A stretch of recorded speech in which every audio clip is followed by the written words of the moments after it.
So I want to welcome you tonight. My name is Jennifer Richardson. I'm one of the founding members of Open Table Christian Church. We are a small, kind of new church in Murfreesboro, Tennessee. I think we're celebrating our 6th year this year. And from the beginning, we have been open and affirming and have made it our mission to welcome all people to the table and have found a lot of joy in that. So our social justice team has decided, in the spirit of Zoom and all of the meetings that we've been having virtually, to have a panel and to explore non-binary terms and conversations and stories and learn how to build bridges with those in our community. So I've been working with Melissa Guthrie Loy, who will take over now and introduce the Alliance. Thank you, Jennifer, and Open Table Christian Church. Friends, Open Table initiated tonight's conversation, and the Alliance is grateful for their witness in their area and now all over in living into welcome. As she said, my name is Melissa Guthrie Loy, and my pronouns are she, her, and hers. I'm in North Carolina, and I serve as the Executive Director and Minister with Alliance Q. I am eager to lean into the conversation, and so I am excited to say that Alliance Q does this welcoming ministry. We've been around for more than 40 years, and stories are truly what make a difference in our ministry. So tonight, we lift up the stories of our non-binary siblings, and we have Alysha Laperche and Eli Burton. They will tell their stories, but Alysha Laperche has served with Alliance Q in a couple of capacities, making a deep and wide impact. Alysha served as a ministry intern with the organization and is currently a moderator with the organization. Elijah joined our council in leadership as our treasurer last fall, brings just a wealth of life and professional and spiritual experience and parenting, which will, I'm sure, be a part of the story tonight. I am grateful for their gifts, and I look forward to the stories they will tell. So Alysha, as we lean into the conversation, will you share with us why you're here tonight? Tell us about yourself, and our conversation will go from there. Hi, all. Good evening. As Melissa said, my name is Alysha Laperche. My pronouns are they, them, and theirs. I live in Fort Worth, Texas with my partner, where I work remotely with an organization called the Q Christian Fellowship. And as Melissa mentioned, I serve as one of the moderators for the Council of Alliance Q, which is our way of saying the board, basically the panel of leaders who help drive the organization alongside Melissa. And I'm here this evening because I was invited to come and share and talk a little bit about my life experience as an LGBTQ plus person of faith, but in particular as a non-binary person. Terms are nuanced and diverse in the way that we use language, but particularly I would describe myself as being genderqueer. I also go by non-binary. That's a fine way to describe my gender as well.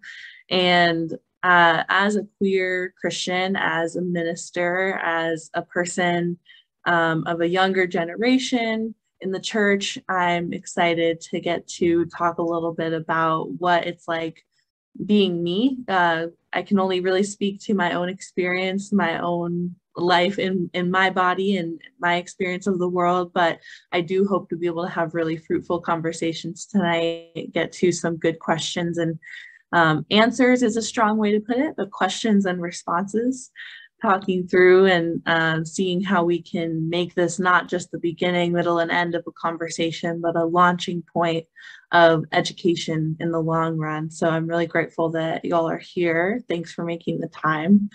And I'm excited to turn it over to Eli, if you'd like to introduce yourself and share a little bit about what brings you here this evening. like Melissa and Alysha said, my name is Elijah or Eli. My pronouns are he, him, his, or they, them, theirs. I see somebody leaning in, so I will try to speak up for you. I'm sorry. I am in the car because I multitask as a father of 6, and we are at a diving practice tonight. So the high school is behind me. I happen to parent one child who is non-binary. And so I bring that perspective as well as my own, identify as a trans man, and my child identifies as non-binary at this point and uses they, them, theirs pronouns. I'm not sure if there's much else I need to share that will be formational for our evening tonight. But I'm a pretty open book, so if you do have questions, please share them with us tonight. Well, I'm curious what your experience has been like being transgender in the Christian church, and maybe what struggles you faced, what successes you've had, and if you would feel comfortable sharing that with us. Alysha, would you like to start? Sure, I'd love to. So first, to respond to your question, that's a great question.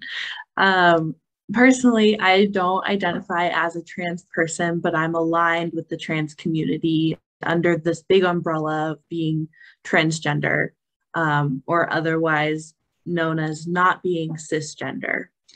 Anyone who aligns with the gender, the sex that they were assigned at birth in their identity is considered cisgender. And the opposite of that, or the other, from the root word cis versus trans, cis meaning same, trans meaning different or across. So as a queer person, as a non-binary person, I'm aligned with the trans community, and I personally don't identify as transgender. So just as a clarifying point first and foremost, but I think that a salient part of my experience in the Christian church as a non-binary person, as someone who's gender diverse, gender expansive, is that it can be frustrating. It can be a little difficult because gender is so ingrained in our language and in our liturgy and in the way we show up in our faith.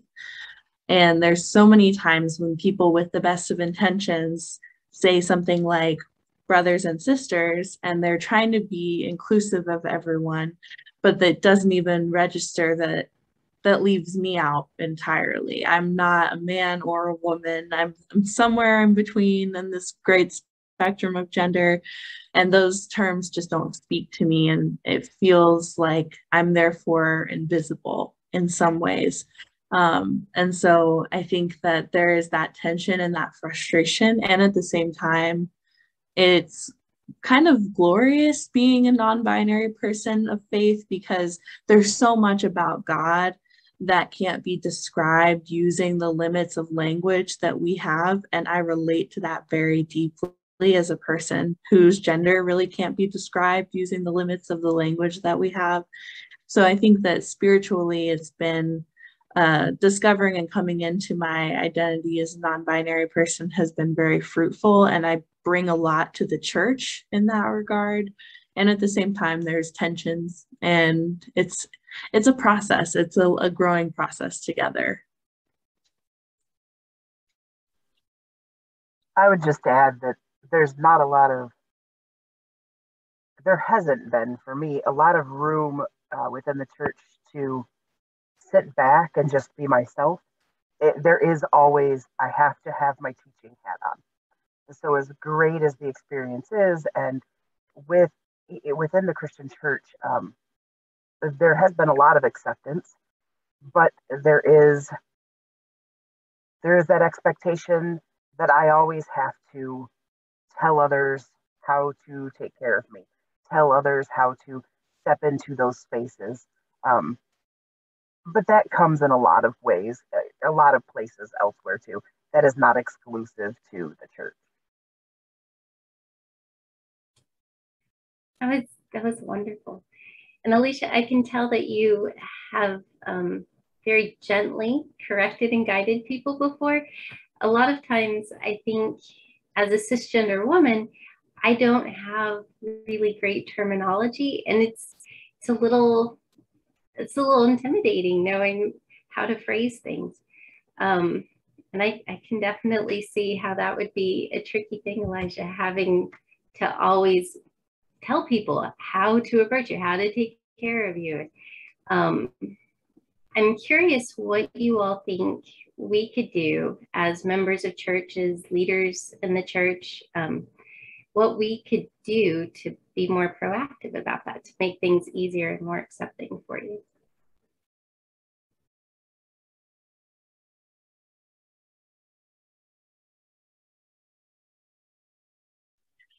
Well, I think being here is a really good start.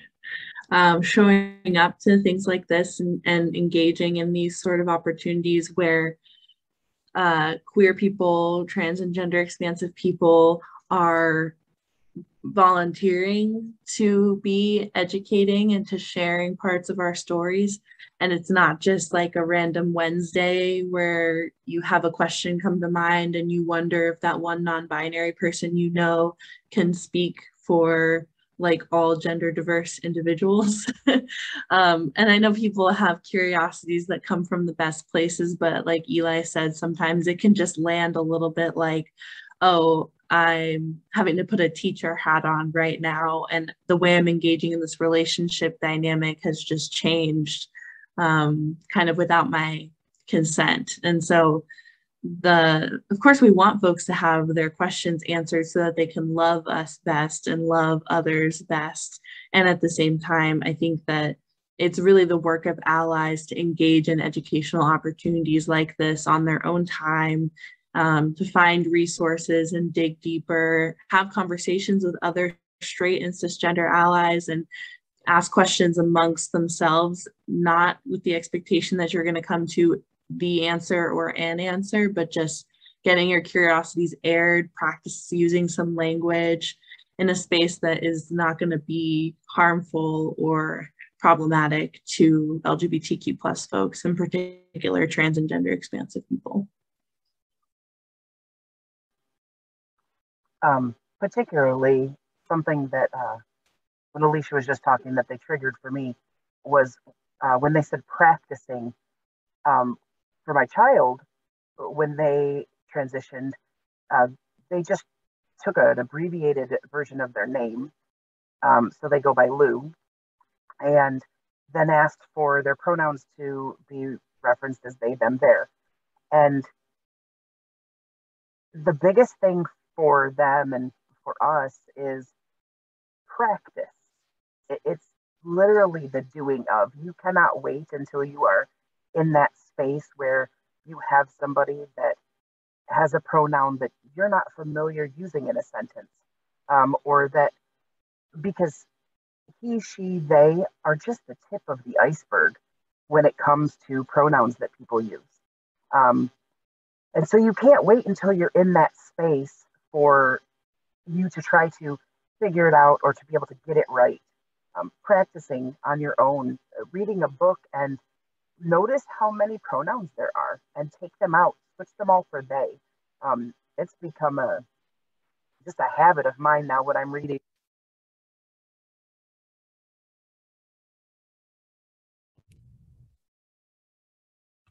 Oh no, Elijah, I think we lost your audio. If you wouldn't mind just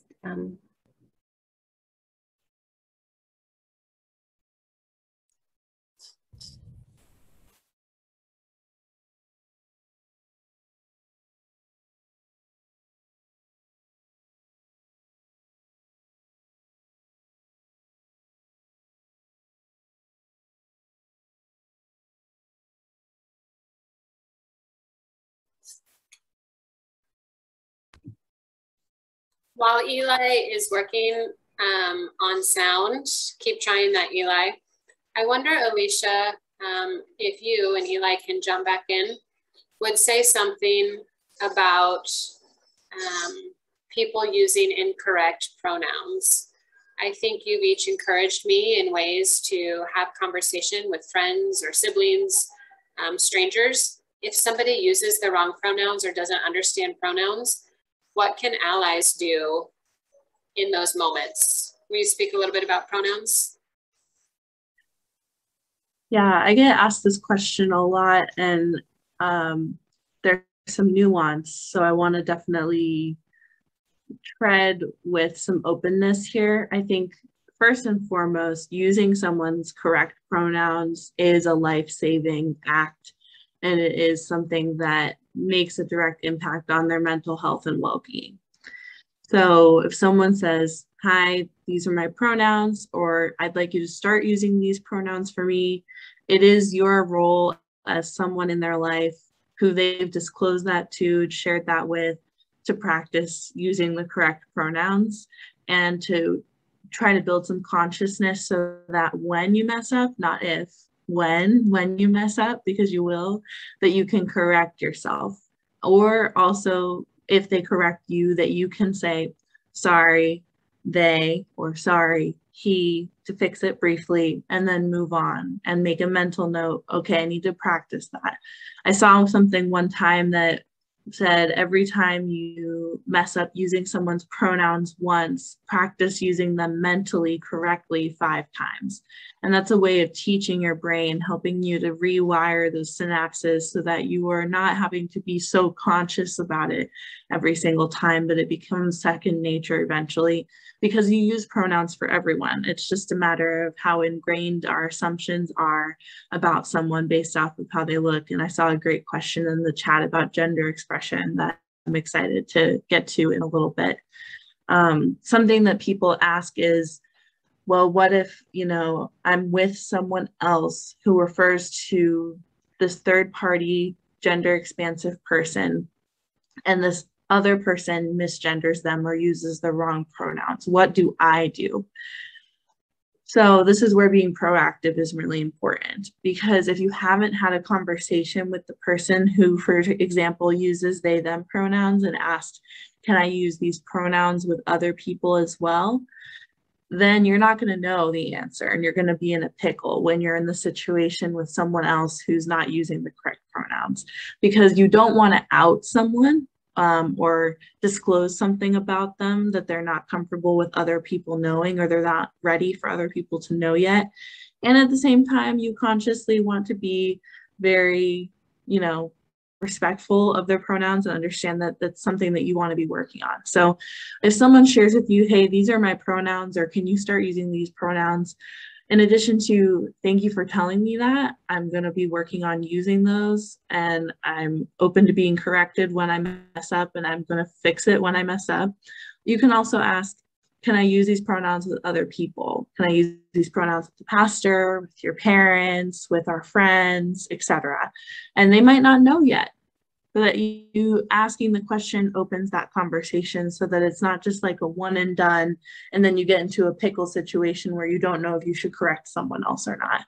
So if you've gotten permission to correct someone else, or the person is a very fully out in being gender expansive or transgender, as in that this other person knows, then it's definitely good and important to correct the other person on the pronouns of the person in question.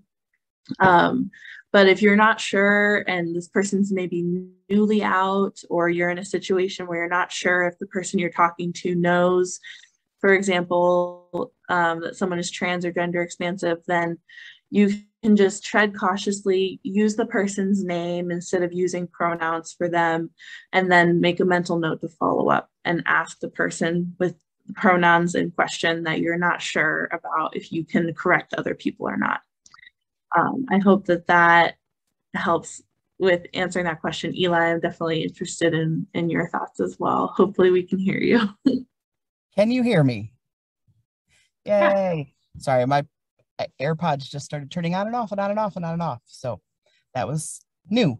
All I want to piggyback on that is, especially with youth, when we are dealing with anyone that, I say youth, but that is a very broad term to me. Anyone still living within the home or still reliant on or dependent on others, that we are very careful with that. So recently, my child is now in 7th grade, junior high. Their first GSA, which I found interesting, was originally a Gay Straight Alliance, and now it's the Gender Sexuality Alliance, which I thought was pretty awesome. They've had a few friends that have come to the meeting, and they started to share some information with me, kids I know from their history with things. And I'm sorry, I'll try to speak up. And I had to stop them and tell them that this wasn't their knowledge to share with me, and also that it could put them in a precarious place because I also know their parents.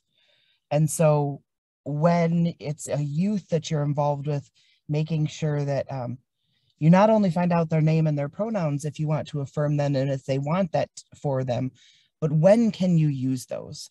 Only in private conversation? Is this something you can use publicly? Do you need to avoid these things with their family for now?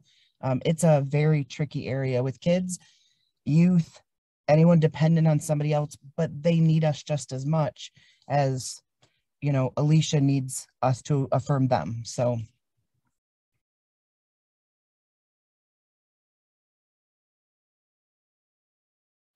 Thank you both so much for that. I'm learning so much. It's really wonderful. And I'm looking forward to continuing to put these in practice and share these with my friends. We do have some questions, so we can start on that, but feel free to add to the conversation if you think of something else that seems really relevant that we should know. So our first question is, in trying to be understanding, but also learning the best way to answer this question, what is the difference of talking about gender identity and gender expression? And how do each of you identify versus how you express yourself? This comes from a cisgender gay male who is looking to find answers to questions that come from others on my open and affirming task force and others I associate with. Eli, would you like to start with that one? Sure. I was laughing at a cat butt in a video too. I love cats, so it was adorable. The easiest thing for me to, I mean, in a bare bones, simple answer would be the biggest or the easiest way to separate gender identity from gender expression is gender identity is who you are. Gender expression is what you show. I don't know that that's clear, but it's a very pedestrian, simple answer for it. Gender identity is who I am, not just on the outside, but the inside. It is all of me and all parts of me. Gender expression is just that, it's an expression. It's what you put out for others, and it doesn't necessarily align on the inside. I know some trans people that say that their gender expression when they were growing up was female, but then their gender identity is male. They were expressing what they were told to express or what they had to express when they were younger, but their identity was always male, is male, and now they are living fully into that identity. Do you want to give a better definition, Alysha, and then we can get to the other part of that question? Well, I was going to say something similar. The gender identity is who I am on the inside. It's a construct of gender that I have and how I understand my gender. Everyone has a gender identity, not just trans and gender expansive people. So you've maybe never thought consciously about your gender identity before, but it is something that you have. And then gender expression is how I show up in the world and how I'm perceived is a big part of gender expression and why gender expression is important. The gender that people associate with me when they see me, whether they know my gender identity or not, gender expression has a lot to do with that. So personally, my gender identity, like I said earlier, I identify with genderqueer as well as non-binary, queer, and many different terms that basically kind of in that spectrum of like, there's not one particular word for what this middle space is between the polarized genders of male and female. I'm not some binary or monolithic third gender. That's not what non-binary is. It's not like a third gender option. It's a spectrum of genders within the broader spectrum of gender in general, where we have the poles of masculine and feminine. And then gender expression, I would say that I try to express myself in a pretty neutral way, but people perceive me as a woman, which is the gender I was assigned at birth. And we might talk about this more, we might not, but that causes some social dysphoria for me. Dysphoria is like a feeling of not rightness within myself. You might hear more about dysphoria from transgender folks, binary transgender folks, people who transition from one gender to another. There's a lot of talk about dysphoria in that community, gender dysphoria. But in general, I think that sometimes people expect me to present in a more masculine way because I was assigned female at birth and I'm non-binary. So obviously that means I'm going to wear a pantsuit to my wedding and I'm never going to wear a dress and I'm not going to grow my hair long or wear makeup. But none of those things are true. My gender expression is definitely my choice, and it doesn't have to be a particular way to validate my gender identity. So that's where it can be interesting. I get questions about like transgender men who still wear makeup and wear dresses. People are like, well, why didn't they just stay a woman? It's because their gender identity as a man is not dependent on their gender expression or how they look, the way they present themselves. And nobody has to be a particular gender to enjoy masculine or traditionally feminine ways of expressing someone's gender. Thank you. They always make my words so succinct. I identify as a queer trans man, and the queer is not about my sexuality. The queer for me is about my gender identity because I am a trans man. I transitioned to being a man, a male, but I do not want to live fully within that male stereotype. I do not feel fully within that male stereotype. And so I identify as queer on top of trans man because it's that line again. It's that gender identity line. I'm not in one place. There is not a box here and a box here, and you have to fit in one. We're all somewhere in there. And yeah. Alysha, could you talk a little bit about what that's like in the role of a parent? Maybe when you're around other parents or when you're in situations. I know your bio says that you're a Girl Scout leader. So I imagine you have a lot of insight there. Would you share that with us? Yeah, I am a Girl Scout leader well, they're now brownies, they're second graders. I've been with them since they started kindergarten.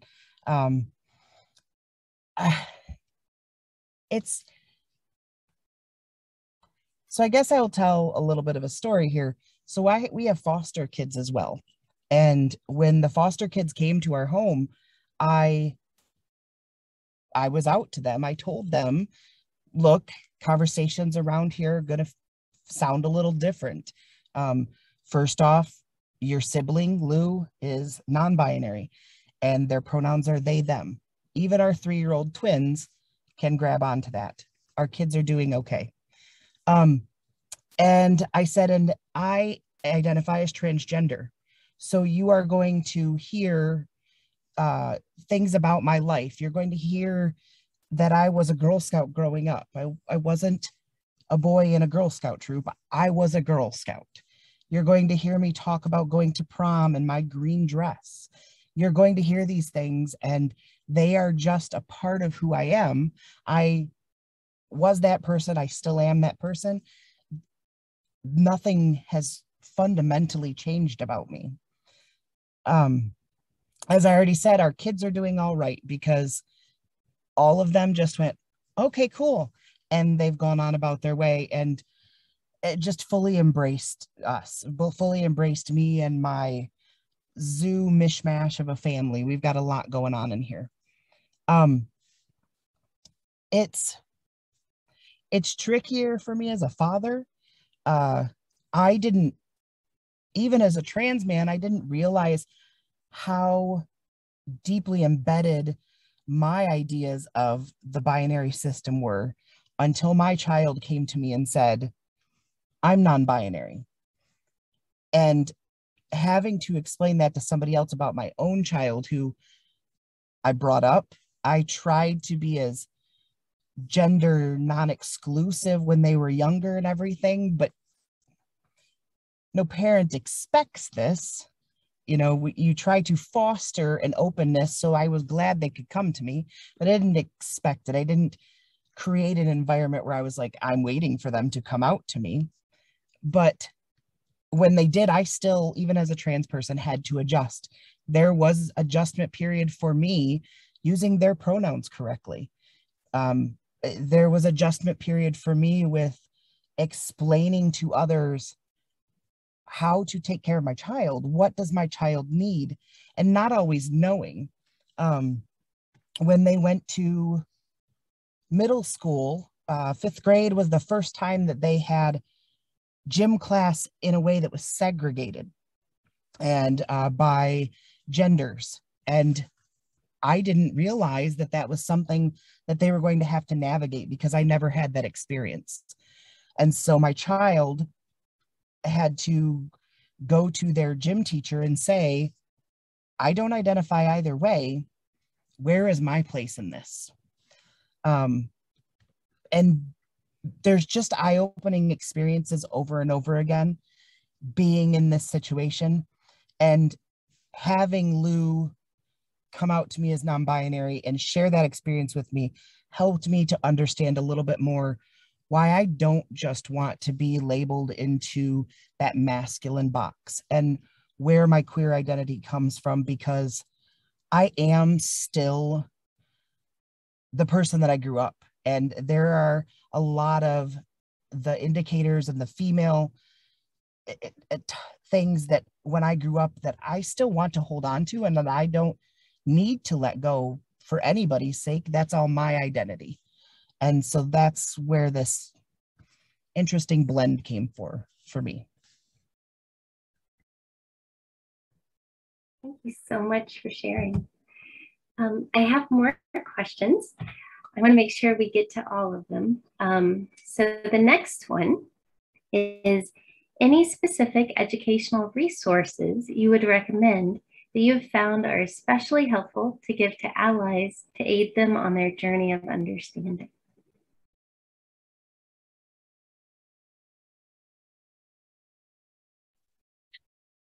So I mentioned this at my introduction, but my day job is I work with a faith-based nonprofit that supports LGBTQ plus Christians, allies, and parents. And it's called the Q Christian Fellowship. I'll type it in the chat for y'all. There's several resources on their website, and some are particularly for allies and for parents of LGBTQ plus people, as well as opportunities to join small groups and Bible studies with other allies and with LGBTQ plus people of faith. And I think at the end of the day, as much as I suggest, you know, Google something if you don't know what a term means instead of asking your queer friend, for example, right? Because you have those resources at your disposal. At the end of the day, what's really formative are spaces like this, in my opinion, spaces where you're interacting and you're relating to other human beings who have different life experiences than you, different intersecting identities, but ultimately we have a central connection point of our sense of faith. We have a central connection point in our humanity. And so I think that those are some of the resources that I would suggest. And I think in the chat, some people mentioned that we have a resource list on the Alliance Q website, which is in the process of being updated. So keep an eye on that as we transition our website into a new format. But there are some resources on there from like the Human Rights Campaign and other sites that have information about trans and gender expansive identities that you can use for professional or for personal use.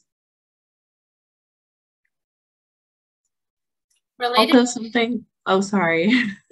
I was gonna say also the gender unicorn is something everybody should look up. I'm gonna type that in the chat as well. Take an opportunity to Google that and peruse the internet and learn a little bit about the gender unicorn. I'm so curious about that now. Yes. Alysha and Eli, a question that relates to resources isn't the next in order, but it is from someone asking how to support a child that comes out as non-binary. And so Eli, you spoke about being a parent and your child.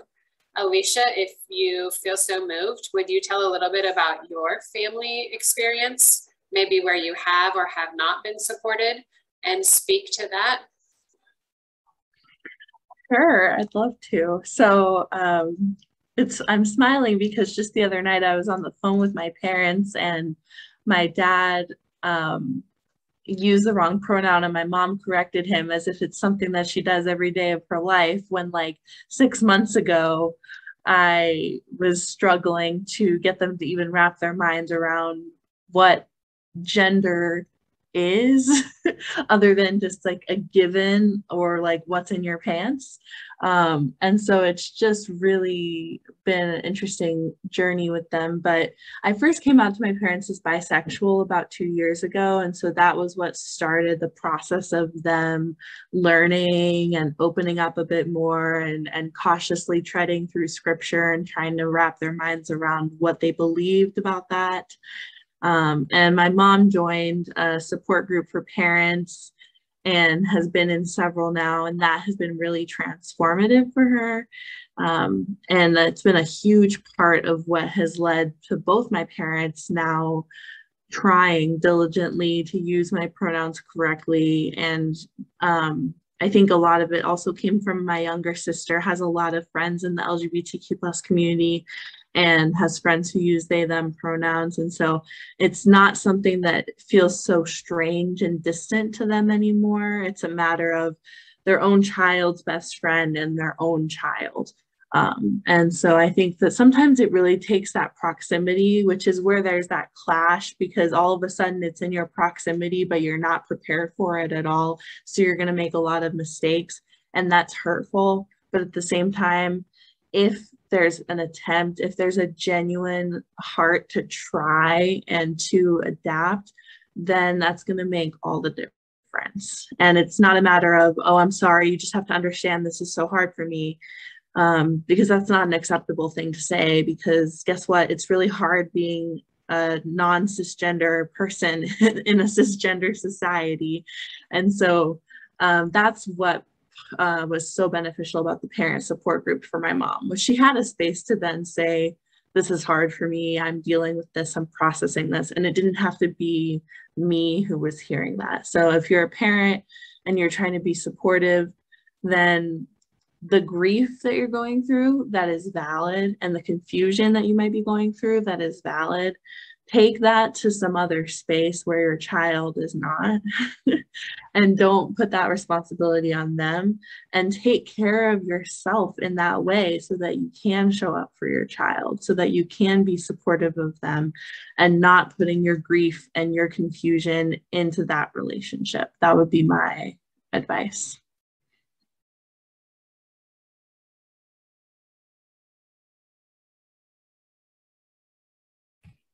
Alysha, did you have anything to add to that? No, I think snaps. All right. Well, we do have another question about educational resources.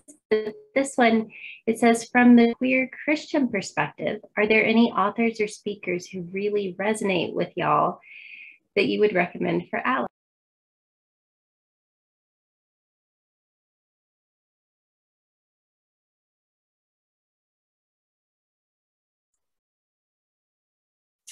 I see Alysha and Eli thinking, and so I know you'll give us some authors, but I have to just jump in and say, friends, the Disciples LGBTQ+ Alliance is full of leaders and members who have stories to tell, who have written, or who are willing to share their stories. You can always be in touch with Alliance Q, and we'll connect you with churches like Open Table, right, that are doing work and lifting up these stories. One very formal and organized resource where you can hear from queer leaders is the Alliance Virtual Pulpit Supply. Once a month, a sermon and scripture and sending forth is provided, and these queer voices are speaking on our lectionary text, but we've heard across churches and other ministries that these queer voices are making a difference. And Alysha and Eli, you've had enough time now to think of your list. I might have to throw out there, friends, that you are the first public community to hear that Alliance Q is publishing a devotional journal in the spring of 22 with Chalice Press. And so you will hear from queer leaders in Colors of Hope, a devotional journal from LGBTQIA+ Christians. Watch for that this spring. So exciting. I actually have a whole document for this very purpose. I'm going to drop the link in the chat, so feel free to click that open, and then it has hyperlinks to a bunch of resources that I recommend. There's 101, 201, 301, so we have different levels, and it's also broken down by gender and sexuality because to intersect, but they are distinct. And so I think in particular, those 300 level resources might be the kind that this question was asking about, of like speakers and authors. But I think in general, it's just a good resource to have, and feel free to share it. It's not my original like work. It's just a compilation that I put together of resources that were helpful to me. All I had in my mind was VPS, and Melissa took that from me. So totally check out Alysha's list.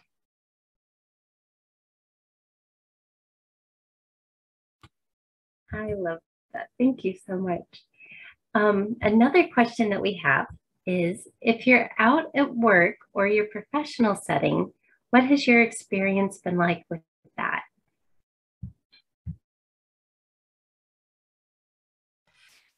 I'll go first. Mine's probably a little more complex. Alysha works for Queer Christian.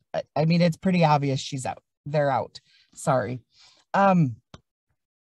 I have been out at a few positions. I am not currently working, but my last job was at Episcopal Church, and I actually was out to the priest I worked with. She happened to be a lesbian. She was fabulous. I learned a lot of things from her in an ecumenical setting that was a great resource. But that was a safe space for me to be out. A ways back, it was pretty early in my transition, but I was working for a place that did medical record requesting. And I was on the phone constantly, which is problematic for some trans folks. I was on the phone constantly. I was out to a few people at work. It is tricky to navigate, and I really don't always advocate for coming out at work necessarily. Part of that is my personal preference to try to keep work at work and not bring that home with me.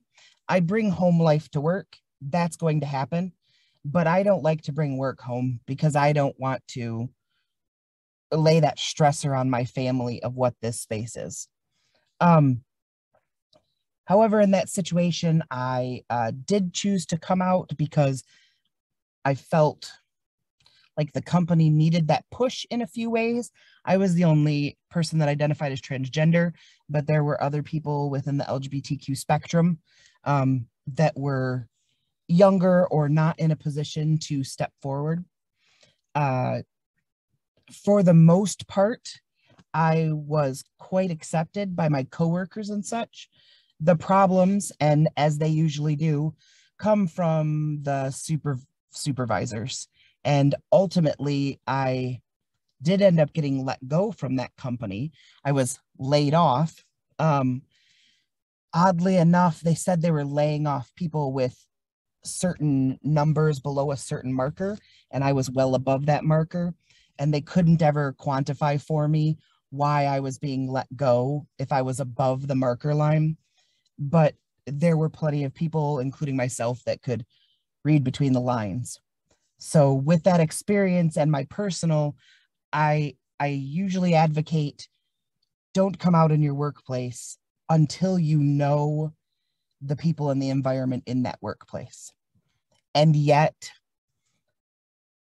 that comes from a place of privilege as being seen as, taken as a cisgender man. That's how people perceive me on a daily basis. So I know that that experience is limited, and that people who live within a different spectrum of transgender or non-binary are going to have a different time with that. And I will leave that to someone who can talk more to that. Thanks for sharing that, Eli. I think that that's good advice when it comes to how rampant transphobia is in our society, like internalized transphobia in particular, and cis heteronormativity. Let me break that down. Cisgender, so the assumption of the fact that you're going to be what the doctor says you are when you come out of the womb. And heteronormativity, heterosexism, being someone who is of one gender attracted to the opposite gender, being straight. Cis heteronormativity is definitely rampant in society. It's just the expectation that you're going to be Elizabeth who marries Brad, and you're going to have 2 kids, a boy and a girl, and you're going to have a dog, and you're going to be this happy couple, and that anyone who is LGBTQ plus is seen as deviant. And we've moved away from that a lot since the depathologization of homosexuality, but it's still very internalized in our society. So I think that it's really important to be cautionary. It's true that there is great risk to coming out in every scenario, whether it's work, personal, faith, regardless, gender, sexuality. There's great risk to coming out, which is why it's such an honor to be in a space where someone comes out to you. I, like Eli mentioned, and like I said before, I work with the Q Christian Fellowship, and so it's an LGBTQ plus based nonprofit. So I'm out in that organization. I've been out to them since I applied and have been in the hiring process with them. But even in the year and a half or so that I've been with the organization, it's not perfect. Just because it's other queer Christians and other queer people doesn't mean that I never get misgendered, or that there's never any internalized transphobia or internalized cisnormativity that comes up. And so I think that I'm not in any danger. There's no risk for me really as far as being out, but the risk is more, do I speak up? Do I correct my boss? Do I say something about that statement that was made that was pretty cisnormative? And even in our attempts to be extremely transgender inclusive, sometimes there's the gender expansiveness that can be a little bit overlooked, as far as the fact that there's more than just cisgender people and binary trans people. And so we really need to lift that up. And as a non-binary person, I feel like, again, it's that invisibility feeling I mentioned at the beginning, that I don't like that feeling in the pit of my stomach. But when I'm at work, even though it's a fully affirming organization, there's still that question of, do I take the risk? Do I say something? Thank you so much. We do have another question. It says, ever since coming out to myself as non-binary, I see a rigid cisnormative gender binary reinforced in almost every setting. How do you stay hopeful and optimistic for change in the midst of a cis-sexist culture?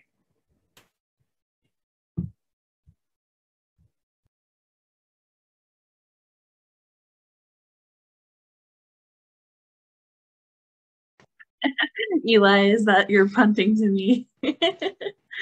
How do we stay hopeful and optimistic for change in the midst of a cis-sexist culture? The honest answer is that I don't always. It's not possible to always be hopeful and optimistic about it. And I think that there's something holy and even part of our wholeness about lament and grief. And on the other hand, I think that humor is a big part of it for me.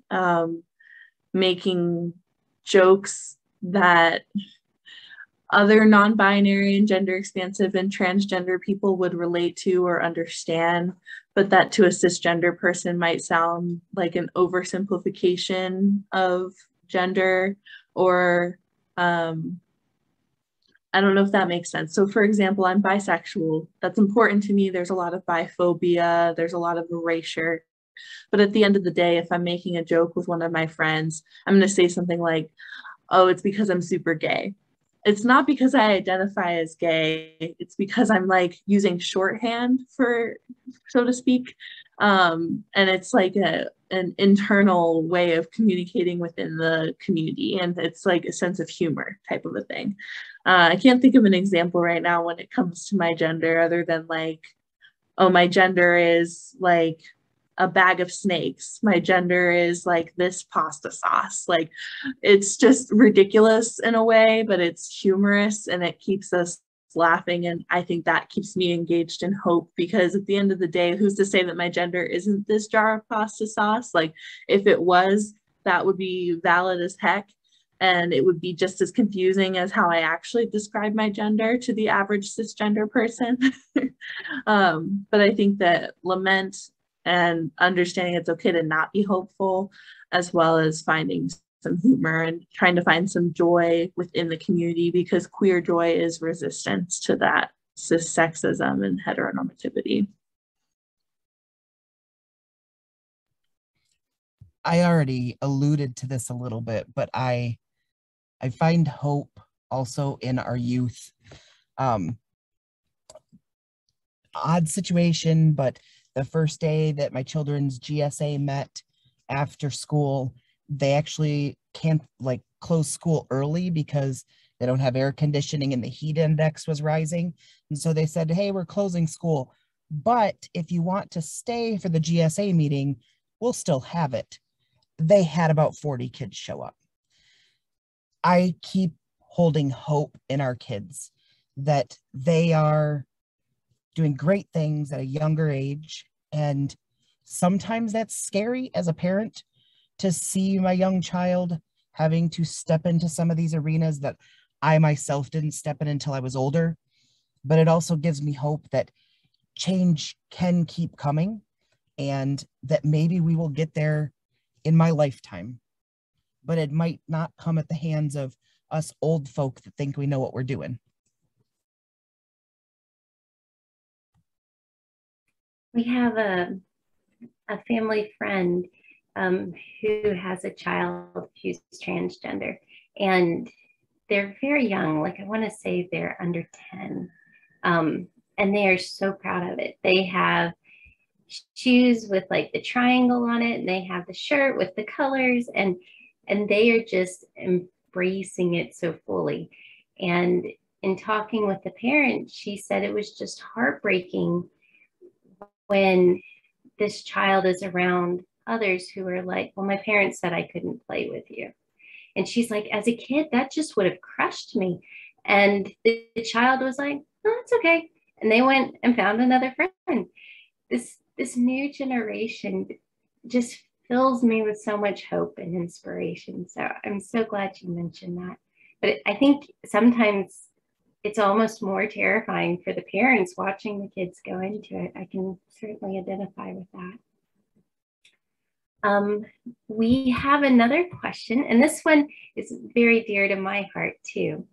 It says, if y'all are comfortable, could you both or either one of you share the things people have done in your professional or faith lives that have helped with the feeling of support and belonging?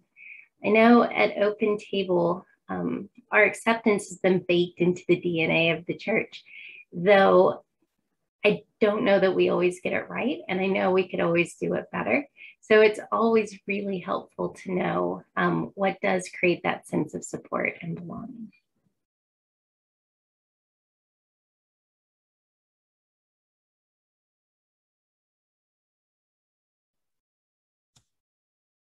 They are staring down at the table, so I'm guessing they're punting to me on this one.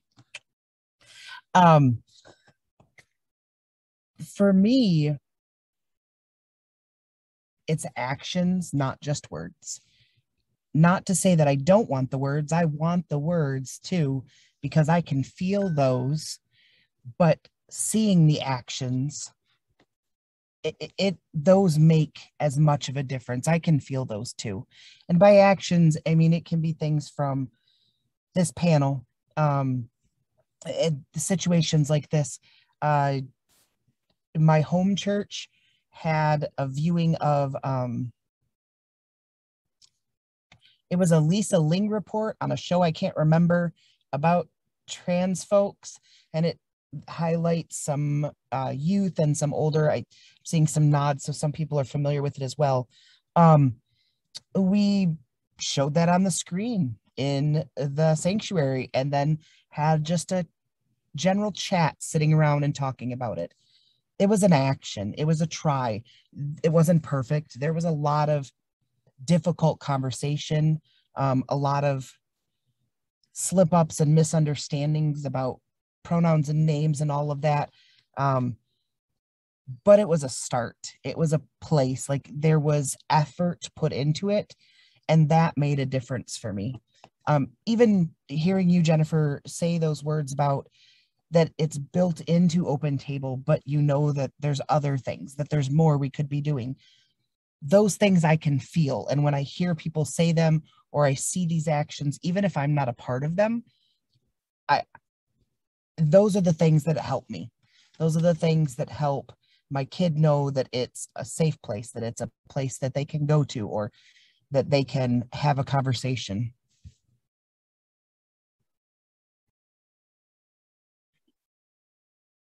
Thanks, Eli. I think it's words and actions. And for me, I was gonna take a different angle and say for me, it's a lot about the words, as much as I think actions are really important and necessary personally, as far as feeling belonging and inclusion. And this is personally, so like don't take this and run with it as if it's every non-binary person, but I really like being asked questions about my experience, my faith journey, my identity, because it makes me unique. I do bring specific things to the church and to the table of God and to the family of God because of my lived experience in this body, with this gender identity, in this world as a person called to ministry. And I think that having that validated by people asking curious questions about me, not about what non-binary means, not the kind of questions that we're asking big picture as far as what's the difference between cis and trans, but questions like that are being asked tonight, questions about my experience, questions about my faith and spirituality, because that's an invitation to me in a lot of ways. It shows me you would like for me to bring to the table what I have to offer, because it's not something that I can just safely assume is wanted because of the experiences that myself and many other LGBTQ plus Christians and people of faith have had in faith-based spaces. Even if you're an affirming church and you have a rainbow flag and like you're doing all that jazz, there's still an internal sense of questioning about how safe and validated someone is as an individual in that space. And that's coming from a place of being trauma informed. So I think that for me, getting asked those kinds of open questions, being invited to participate in things, not just queer things, but in the life of the church and in ministry, being invited and being thought of just like anyone else. It's really helpful to know. Since we're a new church and we're still not as established as a lot of places, one of the things I've had some curiosity about is how we're able to reach out to people who are looking for it. I think a general Google search will often bring us up. We have our Facebook page. We've talked about perhaps doing social media a bit more than we do, but are there any ways that you feel churches could connect with non-binary people looking for a new church? And what might we be able to do to present ourselves?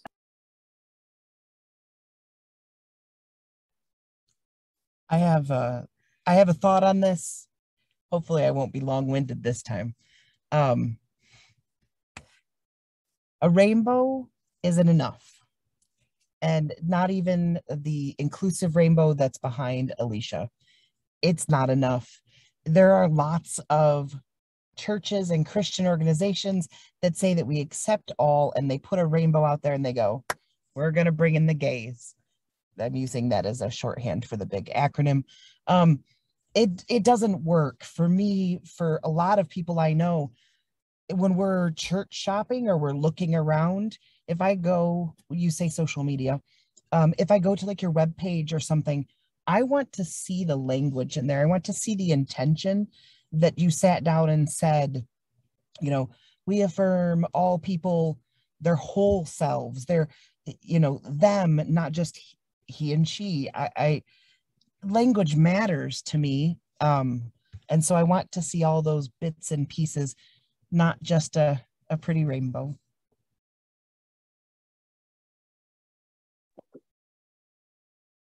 Definitely agree. I also think that like showing up. So for example, y'all probably already do this when it's not COVID time, but like going to the Pride Festival in your local community, also connecting with the local LGBTQ plus center and seeing what other events besides Pride once a year are going on, like being engaged if you are doing social media and acknowledging things like October being LGBTQ plus History Month, September being Bisexuality Awareness Month. There's a whole week for asexuality awareness. There's so many happenings and holidays or significant dates for the community at large besides just Pride once a year, because you run the risk of looking performative if you go big and go bold in June and you do nothing else the rest of the year to show that you acknowledge the existence of queer people every day. So I think that especially trying to be involved in volunteering or contributing to, you know, if there's a local LGBTQ plus center that does something like baskets or bags for homeless LGBTQ plus youth, or they want like gum or candy for folks who are going through HIV treatment and doing needle exchanges, really tangible actions like that with a little card from your church saying, hey, we gave this because we love you, we care about you as a person. And having that kind of tangible action to kind of go back to what Eli was saying earlier, as far as showing up for the community and not expecting them to come to you necessarily. I love those ideas, and I kept scribbling notes as we went. We have been connecting with our university's local LGBTQ plus student group. And looking back over the years, I'm not sure that we've had any of them come to church. And I think we're all perfectly fine with that, because we just want them to know that we love them and that we're here and we're cheering them on. And so, yeah, I'm looking forward to our social justice activities coming up and what we can do. And I'll be looking for more of those groups. Thank you so much. I don't think we have any other questions, so I think we could start to wrap up. Do either of you have any final thoughts you'd like to share? I do. I like talking. I saw somebody, it wasn't necessarily a question, but somebody had posted something in the chat about being clergy slash chaplain slash ministers, you know, that sort of thing, and being out in that space. I am a student for my Master's of Divinity at Phillips Theological right now. I am out in school, and I think in every class I have inexplicably within the first couple of days outed myself. It's very easy when you're talking about some deep concepts with all the theology and everything to just blurt out all your deep secrets. So I have met with, or I have spoken with a lot of people in a very accepting environment at Phillips. In contrast, I am in the Michigan region for the DOC, and we're still a little old school around here. We're losing congregations faster than we are keeping or gaining congregations. We're not trying anything new or putting anything forth on a consistent basis. The biggest new thing we're doing right now is our regional minister is retiring, and we're kind of partnering with Illinois, Wisconsin, and Teresa Delier Parker over there, which is exciting in itself. In that, I am finding some interesting navigation with being in the Michigan region and being out as trans, not finding any other LGBTQ clergy that are serving in the Michigan region. I found people that are very affirming and welcoming within the region and had some conversations with them. I take that back. There is at least one gentleman who is in an open gay relationship, married, I think, in the region, but I've never met him. I have been trying to advocate within the region for some kind of interaction between the region and disciples to at least get, or the alliance, sorry, to at least get the region to start to understand and learn. It's been an interesting place for me. And then I started doing pulpit supply, and I'm doing pulpit supply in rural Michigan. If you've ever seen our little map, way up here, just below the Mackinac Bridge, for a very small congregation. I drive 4 hours to help them out. And they are lovely, amazing people. Their hearts are so into things, and they are very welcoming, and they've been so gracious to my family. And I walk this line, and I actually spoke with somebody I deeply adore one day. I walk this line between, I know that I'm not lying to them, but it is hard not being able to come as my whole self to that church, because I don't know what will happen if I speak out. And I have nothing to lose in this situation. Pulpit supply is great and a great experience, but I'm not losing a settled position. And yet there is trepidation there. There is concern there for me about if I were to say something or if I were to be in that space. So I can't scroll through that big old comment section again, but there was somebody in the chat that had mentioned that. And so I do understand that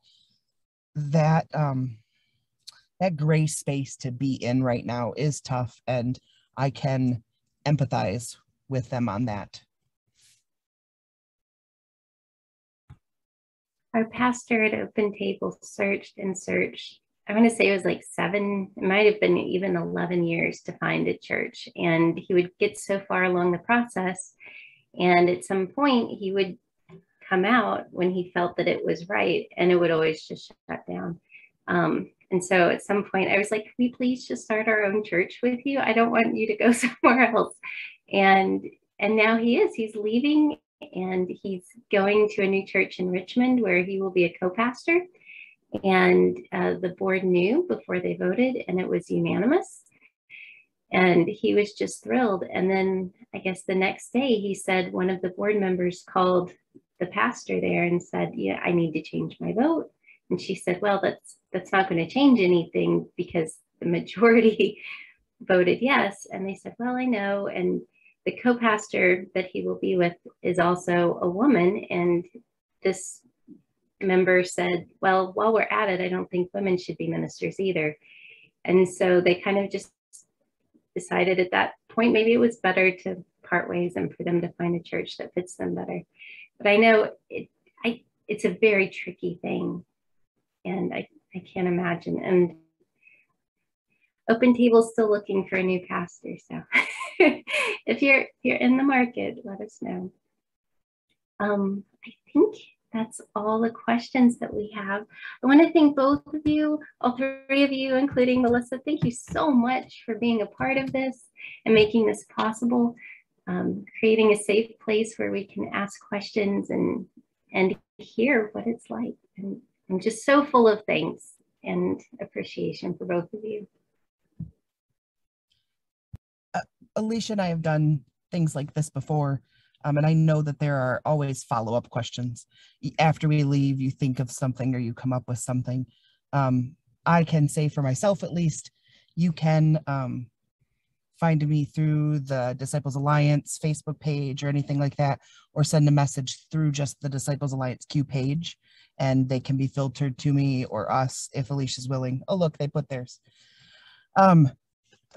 I can try to type and talk at the same time, but you can email me follow-up questions. That's fine. I will get to them as I can because I have a full house.